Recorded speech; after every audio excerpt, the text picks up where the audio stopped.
கடவுள் எல்லாம் வல்லவரா? கடவுள் எல்லாம் வல்லவர்னு சொல்றோம். எல்லாம் தெரியும்.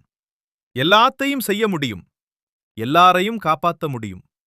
சரி, அப்படின்னா ஒரு சின்ன கேள்வி. இந்த உலகத்துல நடக்கிற ஒவ்வொரு கொலையும், ஒவ்வொரு பாலியல் வன்முறையும், ஒவ்வொரு குழந்தையோட அழுதையும் அவருக்கு தெரியுமா? தெரியும்னா ஏன் தடுக்கல?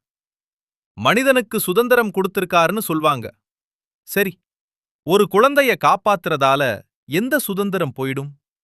ஒரு ரேப்பை தடுக்கிறதால எந்த டிவைன் பிளான் உடைஞ்சிடும்? இங்கதான் மிகப்பெரிய முரண்பாடு இருக்கு. கடவுள் நல்லவர், கடவுள் சக்தி வாய்ந்தவர். ஆனா தீமை தொடர்ந்து நடக்குது. மூன்றுமே ஒரே நேரத்துல எப்படி உண்மையா இருக்கும்?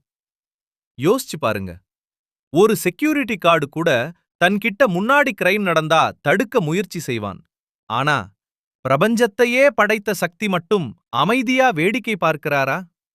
ஒரு குழந்தை பசியாலால அழும்போது, ஒரு அம்மா ஹாஸ்பிட்டல் பில்காக கதறும்போது, ஒரு இன்னசென்ட் மனிதன் பாம் பிளாஸ்ட்ல சாகும்போது, அது எல்லாமே சோதனைனா? அந்த டெஸ்ட் எழுதுறது ஏன் எப்போதும் சாதாரண மக்கள் மட்டும்? பணக்காரனுக்கு விஐபி லைஃப், ஏழைக்கு டிவைன் டெஸ்ட். இந்த சிஸ்டம் நீதியா? இது பக்திக்கு எதிரான கேள்வி இல்ல. அன்பான கடவுள் கான்செப்ட்குள்ள இருக்கிற கான்ட்ராடிக்ஷன் பற்றி ஒரு கேள்வி. கோபப்படாதீங்க. பதில் இருந்தா சொல்லுங்க.